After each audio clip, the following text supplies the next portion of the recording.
Um, Hello everyone. Can you listen me? Yes, we can hear you. Yes. Okay, thank you so much. Welcome to today's Tea Time with AuthorAID.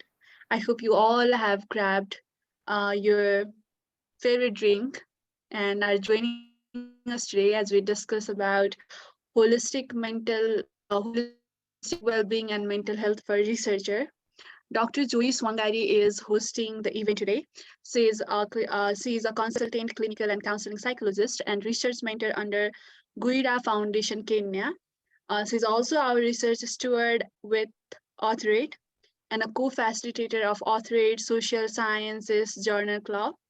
To add, she is a global award winner at APA 2018 and a TED Talk 2020 laureate on humor for resilience. She enjoys fostering holistic well-being and mental health in researchers. So yes, we are also recording this program, and I like to hand it over to Dr. Wangari.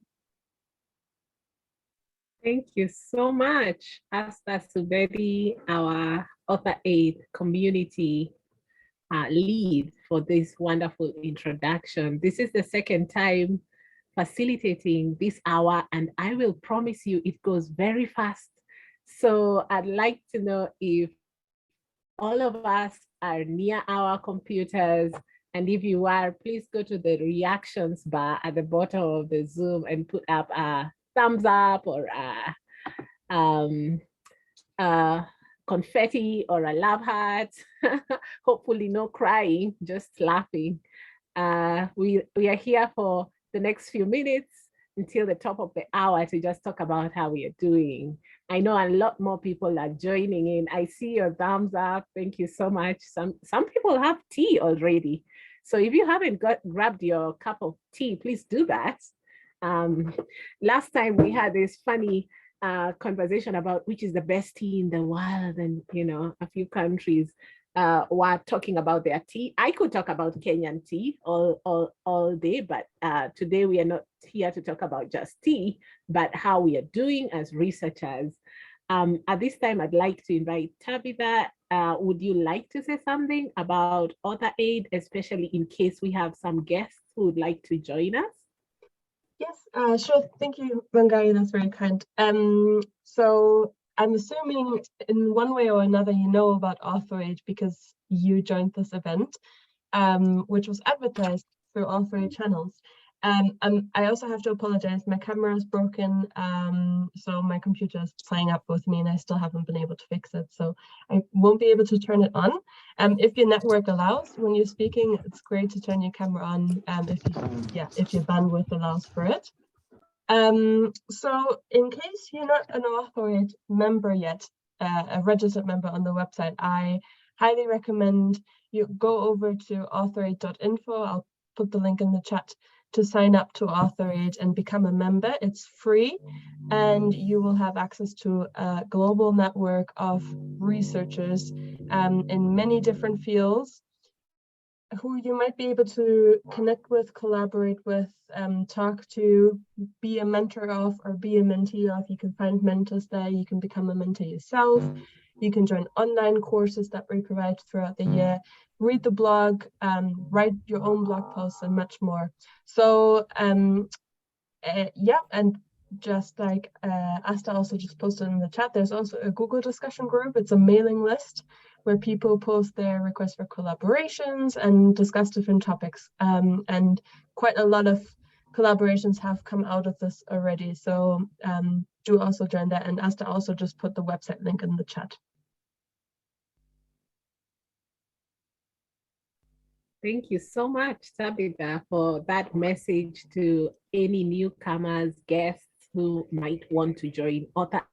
We always get people asking for the link to join, and thank you for sharing those links in the chat. So our homepage on the website is there, Twitter, Google group, and quite a good brief there that I wouldn't have done on what AuthorAID does. So I enjoy being a member of the AuthorAID community because every day I learn something new and there's all these wonderful people doing great things around the world. So I'll take you through a little bit of my story, which you probably read some of it from your the links that were shared to for this day. And my story is actually a very typical story of many early career researchers. And I prepared just a few slides just to,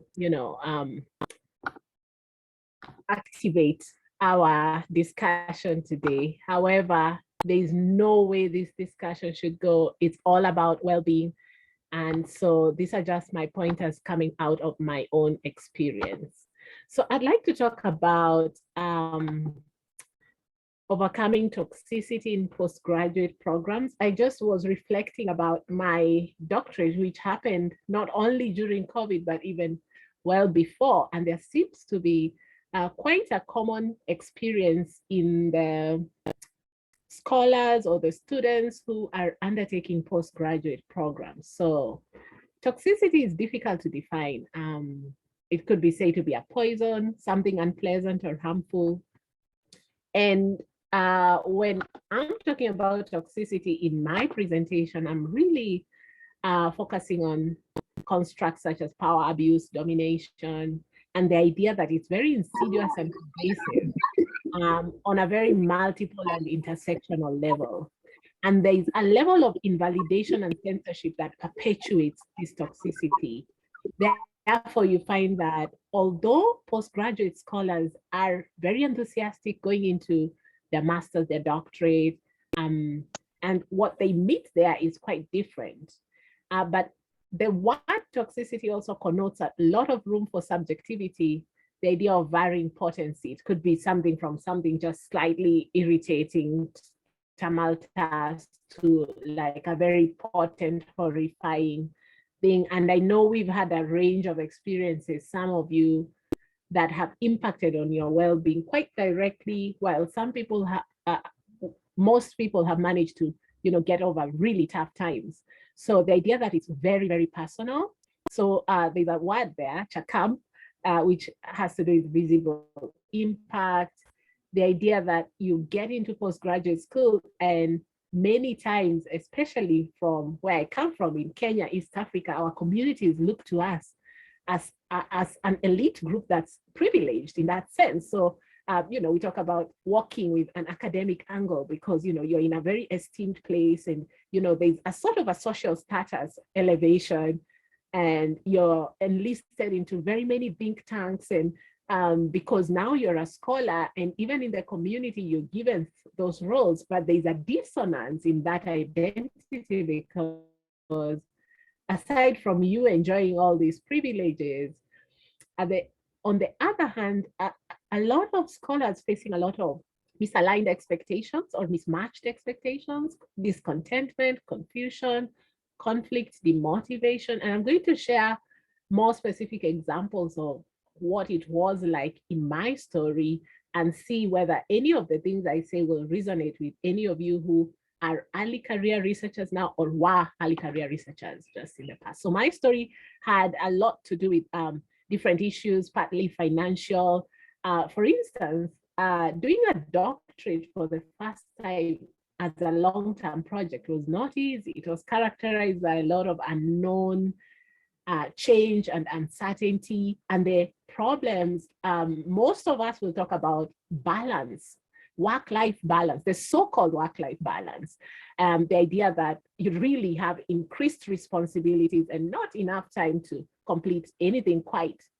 And then aside from the time limits, a lot of financial penalties, especially if you cannot keep up, with paying school. And so for a while, I actually also just dropped out, and I remember coming back, it took my community actually to get me to finish. And I also was privileged to get on scholarship program, although at the time, whenever I would complain when there was work overload, I would be told, you should be grateful. So we have to be very careful because academic settings also have a lot of gaslighting. So those students who happen to get into, teaching, assistantship, work study programs, and things like that also will really take the bulk of the work, but not adequately compensated per se. And so there was the idea of learning on the job, and that was really, really tough throughout my story. I don't know if any of you resonate in any way. Feel free to type any comments or questions in the chat regarding my story, or if you see any parallels or points of juncture with your story as well while you're in the process of schooling. Another part of my story was a lot of sexual harassment. It seemed like there was something quite threatening about being a woman. And also, as I was also a student leader, there was a general feeling of, feeling trivialized sometimes in many different settings. And the idea of that, the shock and the shame at the dashed expectations that I talked about earlier. And it seemed like at the time when I experienced sexual harassment as well, that hostility was pervasive and seemed to be one of the vestiges of a very colonial system whereby, there was a very clear power dynamic, and this person who wields the power also ensures that any victim or survivor has to listen to them and has to follow exactly what they say. So the idea that the system is not very tolerant of diversity, and there's really nowhere to go, because if you report any of these things, this person could get fired, but they'll just go next door. So it doesn't really solve much for the next institution where, this could also have occurred. Therefore, as a woman researcher as well, I found that this was not just a unique experience to me, but to also several other female students. But just a little context of Kenya and East Africa is that we do have a very high number of people who are undiagnosed, untreated, and a lot of Kenyans, about 3/4, about 75%, not being able to access mental health services. So generally, the formal mental health care system is still, still needing a lot more improvements. And a lot of people rely on assistance from family, friends, informal community structures, traditional healers. And so therefore, that actually says that there are quite a number of people, even within academia, who might not understand that any of their well-being issues can actually be sorted, because there are counseling centers in almost every university, but the uptake is still very, very poor. So there's a lot of issues around stigma that affect uptake of mental health services. And another little context of academia in Kenya and in East Africa is that higher education has attracted a great deal of scrutiny due to issues to do with poor quality process, relationship, and outcomes, especially of research supervision. So looking at the postgraduate programs, the main issue actually has been the complaints about, the higher education systems being fractured and not very well centering the students' experience. So the students seem to be decentered inside of these systems. And there are people doing quite progressive work in the kinds of interventions that would be useful for attrition. So for instance, because of the fractured systems, there's a lot of students who begin their postgraduate studies but do not complete. And so you found now we have a lot of scholars writing about corrective measures and what we need to do to stem the dropouts out of the universities in Kenya. So these are really interesting studies, and these slides will be available to anybody who would like to look at that.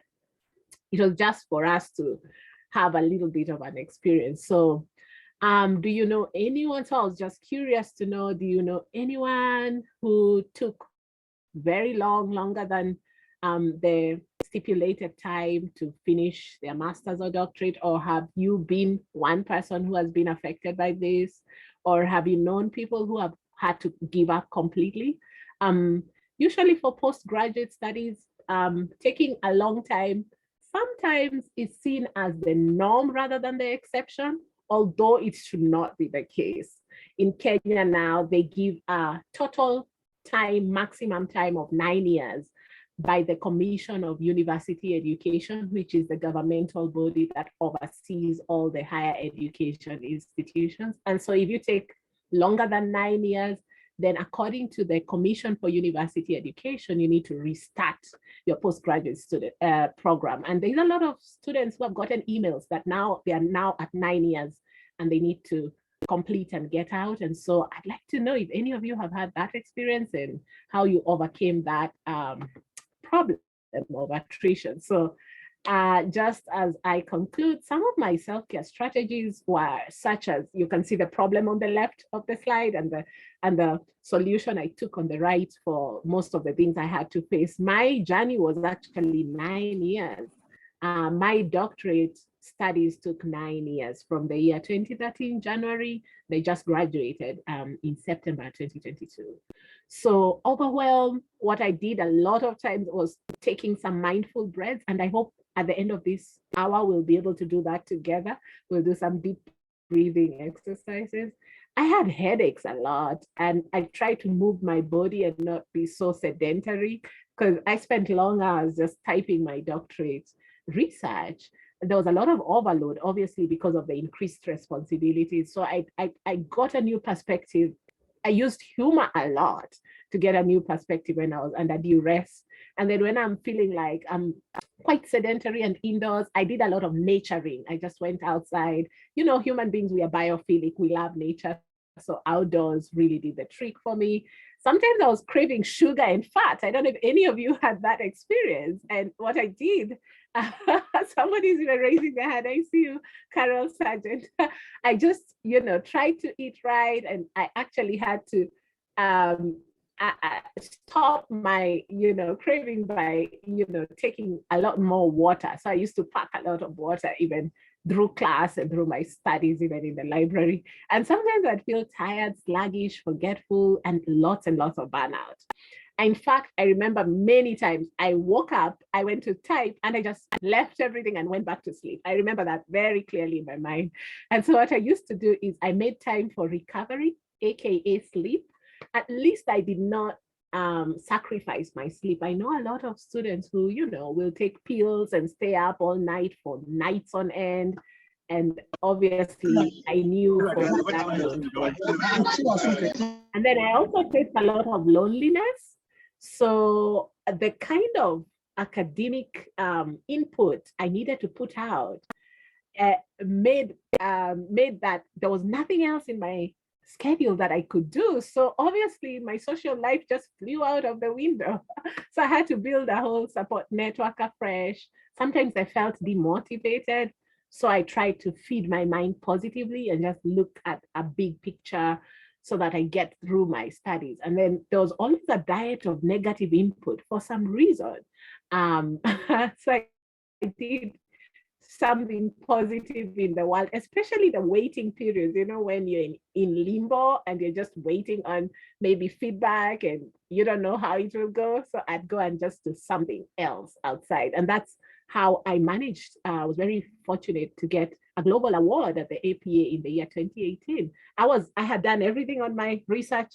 I couldn't see anything else to change. So I just applied to go to the APA conference and go to California for the first time. And I had to fundraise. Again, my village, my community fundraised for me. And I just needed out. I just needed a break because that was the experience I was having at the time.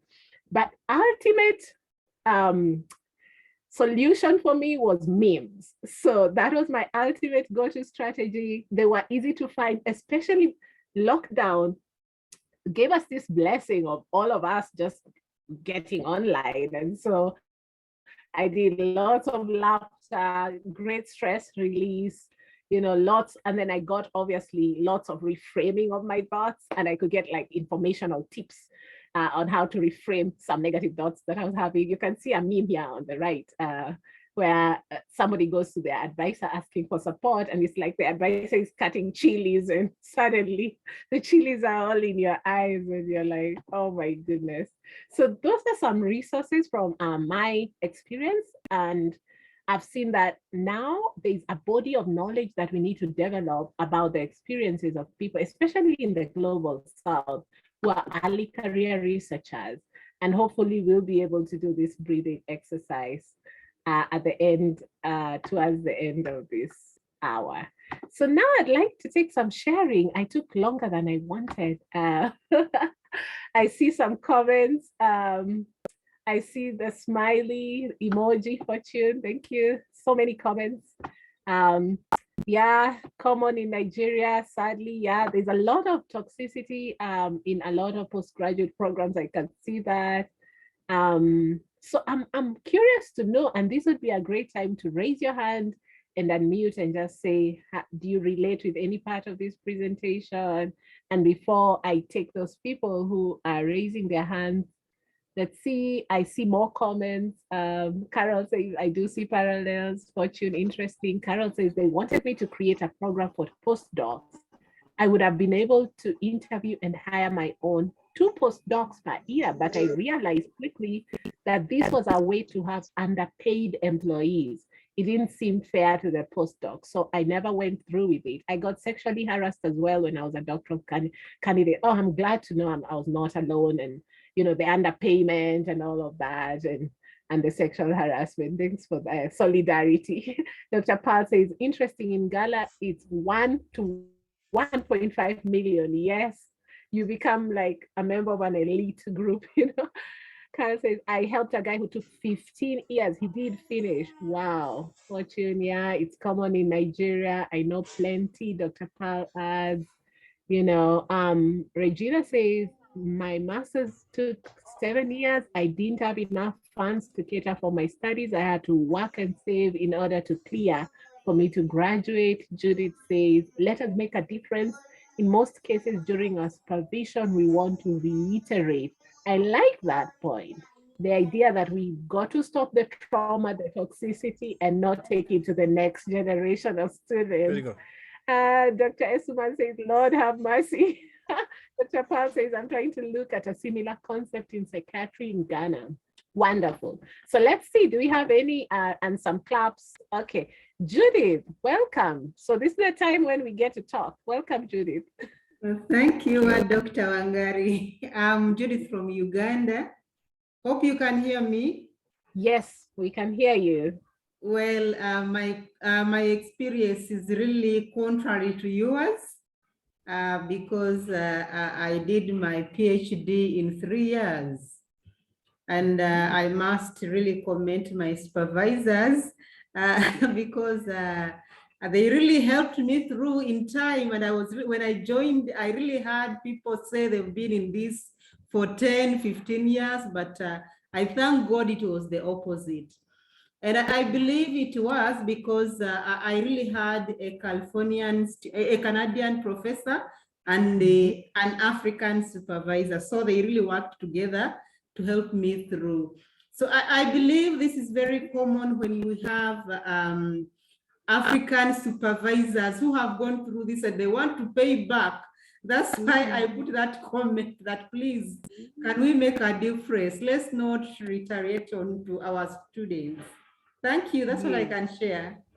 Thank you so much, and congrats for having completed in such a record time, 3 years. Yeah, I agree. Yes, yeah. It Yeah, is possible. It is possible, yes. Yeah, I agree that we shouldn't transfer the toxicity to the next, generation of scholars. Oh, yes, yes. Okay, Fortune Epion, welcome. Good afternoon. Yeah, from Nigeria. Good afternoon, everybody. Good afternoon. Yeah, so I think that what she's saying is very true. Sometimes there is really no reasons why the students have to stay that long, but like what she's saying, some of them just want to transfer aggressiveness, and that is very, very bad. It's very common in African schools, and that's very unfortunate. I'm really hoping that this generation of African scientists will be able to change some of those narratives. And I think one way they do that, what I observed is that sometimes they give the student a topic that he has to, of course, we know already that research is not funded. So usually they'll give a topic that will require so much funding, either you have to travel and all those things. So some of those things are purpose, some of those things are on purpose, and some of those things, not really that they're on purpose, it is just that it is what it's meant to be. But because our research is not funded, it is now looking like aggressiveness, it's now looking at as punishment to the students. So that's that for that. Then I think that this, the topic of today's tea time is very important because in research, in academia, you will definitely get to that point in which you're really overwhelmed. In fact, let me say before you get your first publication, that would probably be your dream. You want to get your first publication. You are so working it and passionate about it. And then when you get your first publication, so what? You probably apply for a conference. That will be your next target. The thing is that we keep chasing and chasing and chasing and chasing and chasing in academia, and it seems there is no end because from conference you want to get a promotion, you want to get a job, and all those things. So these are things that destabilizes us mentally, and I think that as a solution, maybe we should have a target, and then we should involve in other things like you have said. There is really no end to achievement because if you want to always chase achievements, you would you go insane one day. So thank you very much. It's a very amazing presentation. I've been enjoying it. Thank you, Fortune. I really got the point where sometimes, on purpose, students are given topics that are too expensive to even do with lots of travel. And it seems as if the narrative there is research is a punishment. I really got that. And the idea of overwhelm, feeling overwhelmed and always chasing the next target. There is a very common phrase that a lot of you, I think all of us here know, publish or perish. And, that phrase is just, the description of what a lot of people in the scholarly world have to do. So it's like what you've said. A student is writing a paper, then has got to present at a conference. And then after that, even upon graduation, you've got to look for the next promotion, the next job offer. And you're either gonna be, permanently hired, a tenured position, or you will enter into, your own research work out there in the industry. And it's just never ends. And the idea that aside from being very productive, it's good to also look at how this all balances with our mental health and well-being. And you also say that it can really destabilize a lot of us mentally. One of my good professors actually described it as one of the ventures that really take on the ego. She says that people have got to learn to put their ego aside because, this work of research and publication is about putting yourself out there and being open to lots of criticism, some of them not even positive, So that was a really well elucidated, thing. And I can feel that I'm not the only one who had to struggle during my, my studies. Thank you for that sharing. Anybody else who would like to talk? We'd like you to unmute. We'd like to hear your voices. I see some more comments. Prem says, hi there. Hi, Prem. Judith, Dr. Judith Bira says, Paul, are you a psychiatrist? I'm looking for a psychiatrist as a co-PI. Oh, that's great. There's a collaboration almost happening now. I would like to apply for a grant related to mental health. I am an educational psychologist. Wonderful. You two should inbox each other on the Zoom chat and get each other's contacts. That would be great. So who else would like to share? Do you relate to this directly? I would say that there are two major buckets of the challenges. It's more like at the individual level, students facing challenges, and then at the systemic level as well, whether the system in this case is the education system, or other systems in an interplay with the education system. So what challenges did you face and how did you overcome them? So we would like to call them rainbows and thunders. So what were your rainbows or blessings or opportunities during your graduate school, and what were your thunders? What were your challenges or burdens? So let's talk about your blessings and your burdens. Dr. Pal, welcome. Great, thank you. And thanks for opening up and sharing with us. I think just like how all the other participants are appreciating your challenges with you, it's a common thing amongst us in Africa. And I truly identify with your experience. So I have actually, I would say I've been through the system twice, if I should put it that way, because yes, I did a first degree, got the opportunity to win some awards to do a postgraduate in Canada. But again, being African, being female, being the last born comes with certain responsibilities when you have aged parents. So I needed to make some sacrifices. So I did not take the scholarship. But then I enrolled, and that's when I enrolled into medical school. So I had finished my first degree as a biological scientist, which I loved doing, I dreamed to do as a child. Then, because I had to put down my Canadian postgraduate training, which was going to be funded almost 85%, I had to drop it and then accept a paying option for a similar scholarship to do medicine. And so I started, completed, then the challenge was after completion where to going through housemanship training. And the challenges with training in Africa is that we don't have a mentorship system in place. If you are lucky, you have instructors who pick you under their arms. So for me, the star moment for me going through medical school was that one of the lead clinicians actually knew I could be doing better and felt I wasn't doing better and dared to find out why, and then discovered that I did not have enough mentors and motivators. He actually sort of picked me up with others and helped me through that. Then after graduating, then I realized I was back to that place again. So I would always fall back to him, share my ideas, and he always give me, yeah, thumbs up, try it, give it a shot. But then I didn't have teachers. Of course, in mental health was where I was now looking at. And I would have loved to do pediatric surgery, but again, the demands of being a female African with all the responsibilities made it difficult to make the choice. So I fell in love with mental health, but again, at the time in mental health, we didn't have enough mentors. And I struggled through, passed my exam, which I believe was also a miracle. Then after getting membership, I realized the problem is there again for postgraduates. So I started searching around, didn't have enough mentors. So I think I turned to the international community. And then I discovered that there are openings.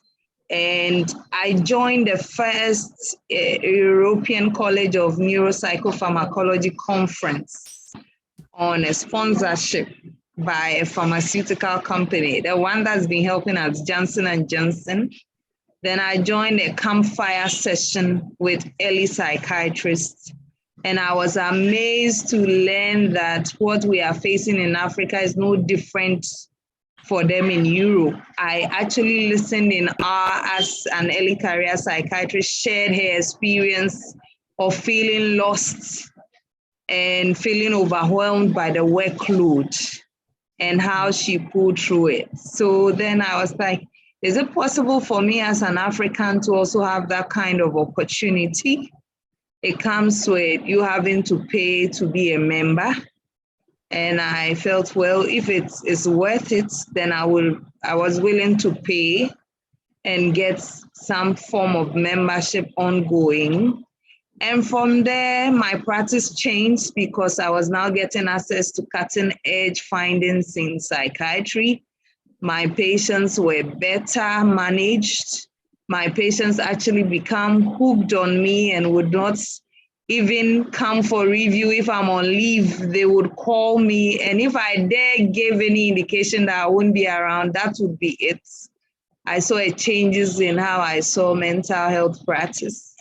I begin to see the gaps in our care system and decided to do something about it. I love children, so I joined other colleagues to try and set up our camps. I think I'm still going through it because I'm trying to complete my fellowship, which I had to defer going through the toxicity. Going through the toxicity, I decided to hold on with fellowship and have kids. It helped a bit. So maybe you add that to it, that having kids can be positive. Had two wonderful kids, so they kept me going. Had some family challenges, but they kept me going. And then I found myself again. So for a long time, I realized that I didn't even have any focus. If you ask me what was my plan for the coming 3 years, I was blank.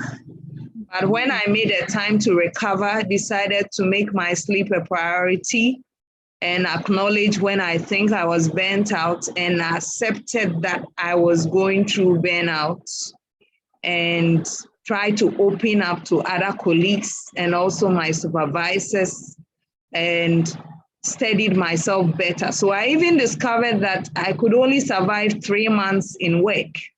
So I started spacing out my leave period at a 3-monthly interval. And I'll take my leave at that time, and I'll take it at a time when the children are on vacation so that we got quality time together. I would come back refreshed, and then the dreams started flowing back. And I wouldn't say I'm there yet, but I'll say I'm happier. I'm dreaming more now. And I'm not just dreaming for myself, I'm dreaming for my younger residents. In fact, I just got the authorship award for the grant for the authorship community. Yes. Wow, congrats. Yeah, and Ashad is here. She's one of our community. So I'm talking from AuthorAID Ghana, CAT Sub-Hub. And so I applied for the grant to produce a program to support the upcoming residents and see if we can sustain the program for them to be linked to the AuthorAID mentorship end and to the researchers hub, to the Google Cloud, and to restructure our research subunit and our journal club to have them all on board. So my goal is that nobody should go through what I went through. And in fact, we just finished our first training. I got, instead of 20, we got 26. Wow. Yes, we got 26 people interested, enrolling. It's been an exciting week. I'm on duty as a specialist on duty, but we use 2 hours every morning to get the training through, and the feedback I'm getting from them is that it's been great for them. So I think we should keep working at it. There is hope and we can make it better. So thank you for sharing with us your experience.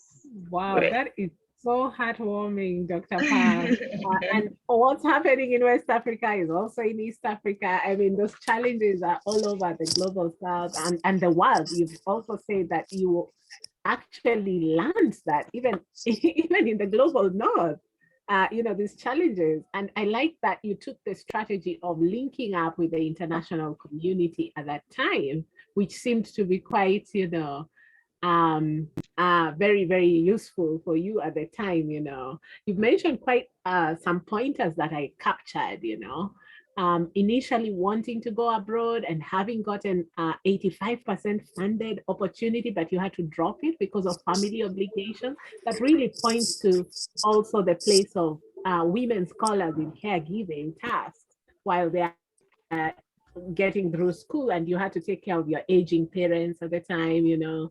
And then you've also mentioned that you have been quite demotivated for a while and didn't even have a goal of what you're planning to do. You were not able to dream for a while, you know, until that time when you actually had to get out of the entire, it's almost like a hamster wheel. It's like you get off the hamster wheel, and then now you could see the gaps in the care system, and you are able to appreciate that even whatever you are doing, even if it looked like a drop in the ocean, it actually made a difference, you know.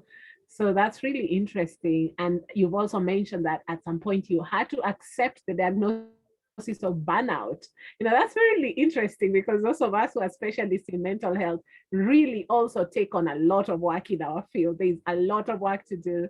And then being a scholar adds to the burnout.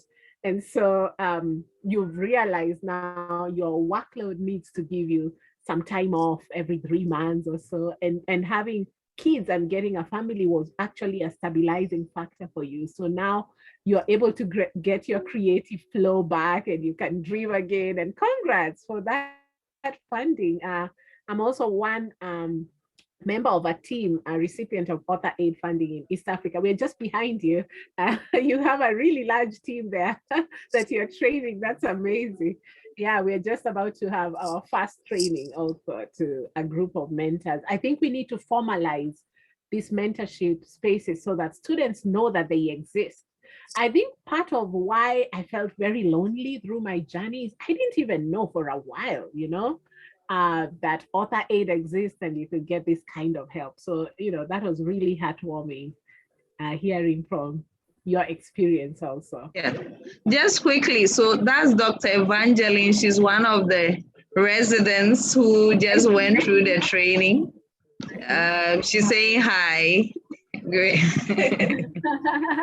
Yeah, it's great you could join in today. Dr. Evangeline, yeah. All right, let's take some more sharing. What are you relating with? Anything resonating with you? We are almost at the top of the hour, and so we will be doing the breathing exercise as we finish at the end, but I'd still like to take a few more shares. I'd like to hear from somebody else. Who else would like to say something? Dr. Paul, you wanted to add something? Oh, I thought you were unmuted. Okay. Anybody else would like to share? What have been your opportunities? What have been your challenges? How has your scholarly journey impacted your well-being, mental health? Did you have any impacts throughout, you know, I wouldn't say just ended COVID, but like in Kenya now, we're having a spike because everybody is rushing into the festivities, and you know, now we are in almost close to holiday mood. Therefore, we've had special challenges, I think, as a scholarly community, but we've also really come together online. So who else would like to tell us, what was your experience like? And how did you, I think most importantly, now we can switch the question around to how did you take care of yourself? What did you do in order to cope with school and to be resilient and to grow out of these experiences?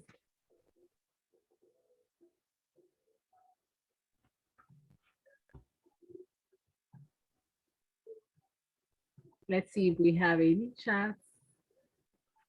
Yeah, I see some people saying thank you. Thank you for sharing your story so openly. Tabitha says, I believe sharing our challenges always helps others. Yeah, I think for me, sharing has helped me get solidarity, but also, you know, get my voice. Yeah, welcome, Tabitha. Well, no one else was raising their hand. I thought I'd jump in. Well, I'm not in academia anymore, but you know, in working, especially during coming up to the holiday season, it can get really stressful. So I can relate to a lot as well. I think you were asking about strategies to take care of yourself. I think one is to, no matter how busy your week is, to always carve time out for yourself. So whatever that might look like, something you enjoy doing. Always carve out maybe just 30 minutes early in the morning or in the evening to just do something you thoroughly enjoy. So I do this, I get up earlier in the morning than I have to, just so I can spend time doing things that I like before work. And so then I go into my workday much more relaxed and sort of energized. So I think that's quite an important thing. We always say we don't have time, we run out of time, and then we forgot to actually take care of ourselves. We take care of everyone else and work and everything else. And it's really important not to forget. Yeah, I like that strategy. I'm for sure a morning person. So I also wake up a little earlier just to get going with, my self-care routine. Thank you so much for that. Dr. Pam, welcome. Okay, so maybe I'll share something small and then I'll have divided attention because Angela needs some help with a case presentation. So one of the things that helped me is that, so along the line, I had to help with our medical school training for the doctors. And so being part of the academic community, I was also involved in training students in disability and rehabilitation.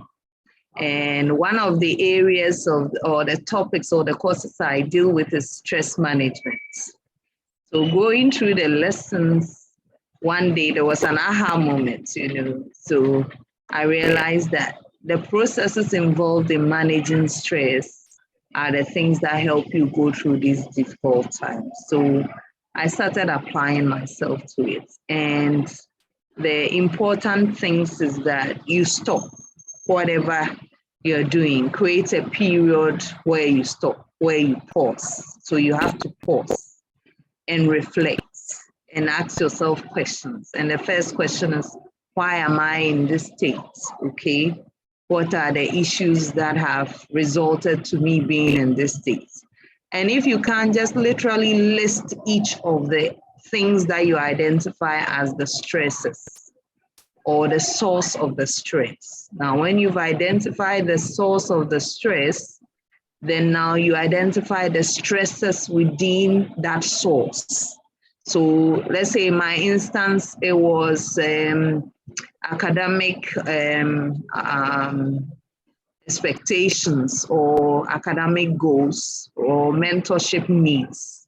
So it's in the area of my professional development.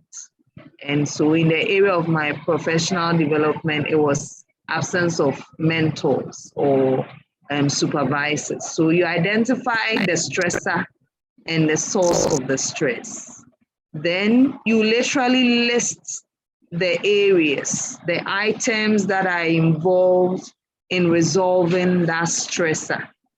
And you list them according to the ones that you have and where you are deficits.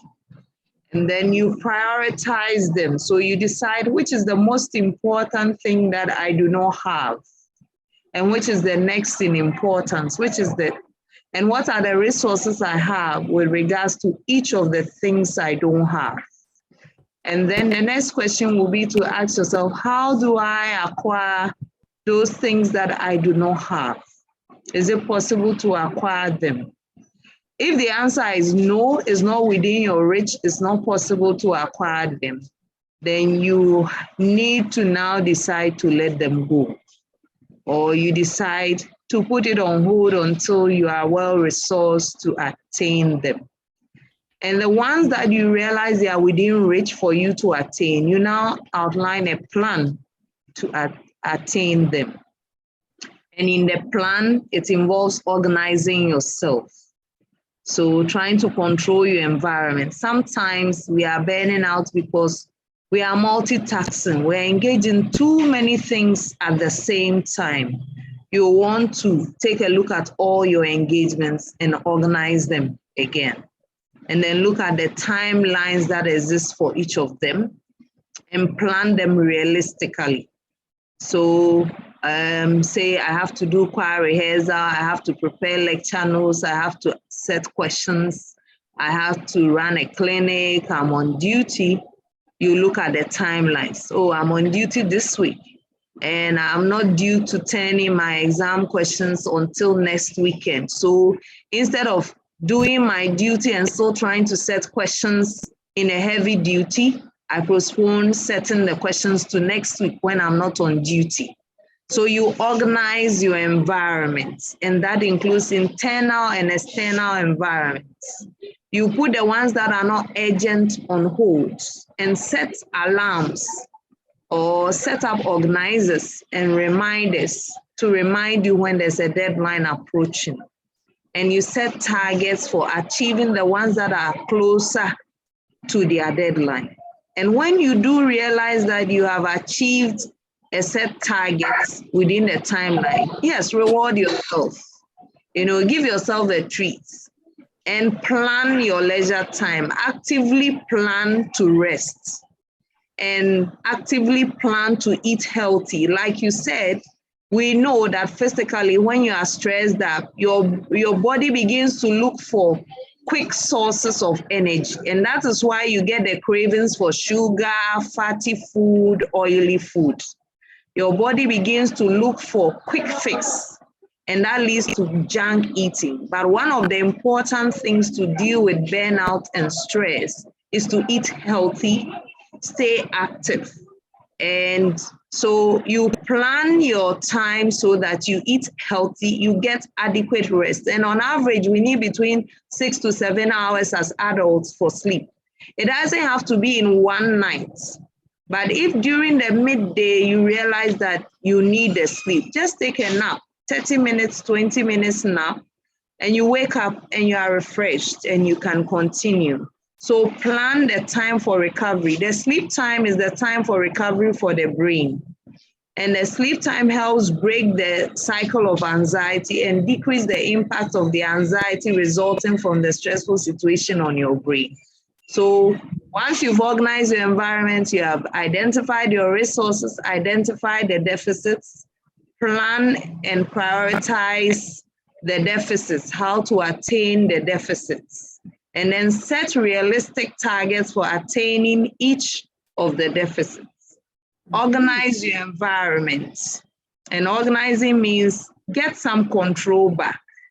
Acknowledge that you are human. You can burn out and you need to replace the energy to be able to continue. So eat healthy, plan actively healthy meals, inculcate the habit. I love heart emoji. I see lots of people acknowledging. Thank you so much. Yeah. So and I'm plan glad plan to eat healthy, plan to rest well, and reward yourself when you actually achieve something, because it builds your self-esteem and keeps you going on. And love yourself after everything, and it works. You get through it.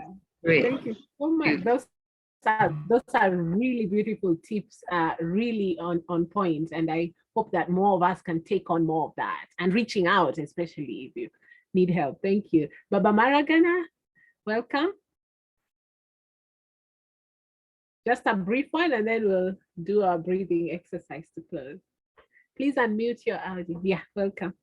Yes, thank you, Leopardis, and thank you for all the other actually eloquent contributors. I do not know, I had something to say, but then Dr. Pell actually had now exhausted everything, so mine perhaps may end up being like vote of thanks actually to appreciate all those who contributed substantially here. But one other factor that I haven't had it actually been flagged up, perhaps we should add there, is myself on behalf of those who are still studying, all of you, most of those who have spoken are those actually who have gone through these difficulties and you worked your way out actually, and you are now guiding on how those who are now still really walking the trend, really how is it that they can survive it. But one other thing that is still a current challenge is the context, the situation. I'm in my 4th year of PhD, I supposed to have finished actually, but then I'm still at data collection that stretched beyond a year now. I'm raising this because you at a time attempted to separate these problems between personal bucket and systemic bucket, to use your words. But could there actually be some other uncontrollable circumstances like COVID, the closure of school for 1 year, like actually wicked topics selected? Some of these are my relatives. Some of them are West Africans. I have had Nigerian voice and Ghanaian voice. I am from Nigeria, but I'm studying in Kenya. So more or less, I belong to the two environments. And as a foreigner, you know Dr. Wangari very well. As a foreigner studying, let's say you are studying government. In Kenya here, there is this skepticism. Why is this one actually interested in exploring our policies? And this is a very current policy issue. I'm studying COVID-19 policy measures, and someone will promise that they are going to give you interview, then they will skip the interview. One interview will be scheduled for like 3 months actually, and still the interview is not being done. So these are some other matters that may not be actually supervisor's fault, may not be the candidate's fault, but maybe bad timing and other things. So if people here have some really suggestions on how to survive those, I haven't survived thank you it. so much for adding that dimension. So it's not just personal and systemic. You're saying also as a foreigner, there's also, you know, this idea of feeling discriminated against, or people actually not picking up your appointments when you're trying to do data collection. And then obviously COVID-19, this pandemic, this little virus that ruled the world for a while, you know. So yeah, those are really good pointers. And I think this conversation does not end. We are just beginning the conversation. We need to have more spaces, physical spaces, online spaces, to continue to talk about these things. Thank you so much for all of your contributions. I'd like us to finish with a breathing exercise. So please get comfortable. I know we've talked about some things that might have triggered you in some way, or that could remind you of a few things that were uncomfortable. So I'd like us to breathe in for a count of 4 seconds, and then hold for a count of 7, then breathe out for a count of 8. And as you breathe out, try to picture blowing out a candle. So try to breathe out as hard as you can. You don't have to unmute or put your video on. You can be in a more relaxed place if you are muted. So you can repeat this severally. This deep breathing exercise does calm down your nervous system. So every time you have battled stress, and just for a few minutes, if you can always remind yourself to do deep breathing, it will really help. So we'll do the 4, 7, 8 count. So let's breathe in, hold, breathe out. If you notice, I breathed out harder than I breathed in. So let's do it one last time as we finish. Breathe in, hold, breathe out. All right, thank you so much, everybody. And I'll see you at the next tea time. Over back to you, Asta, Tabitha. Thank you so much, everyone, for joining in. And thank you so much, Dr. Joyce, for hosting today's tea time. It was really fun listening to everybody. And I hope it was a very nice learning experience and networking experience for you all. I would like to take a picture before we all sign off. So would you please turn on the cameras?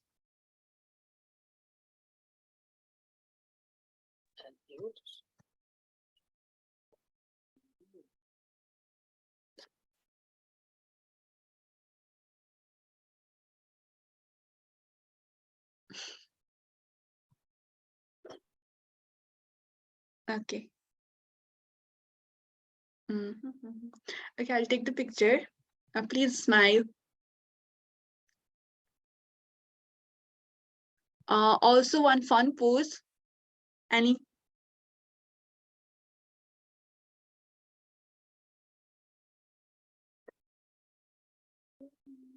So yes, thank you so much for joining in. We will meet you at another tea time, and we also have webinar coming up on 23rd. So please join us then as well. We have shared all of the details on our social media sites, so you can also find the details there, and please register and join us there. So yes, Tabitha has shared the link, so sign up for the webinar as well. See you then and in other programs. Thank you. Bye. Bye-bye. Bye-bye. Bye.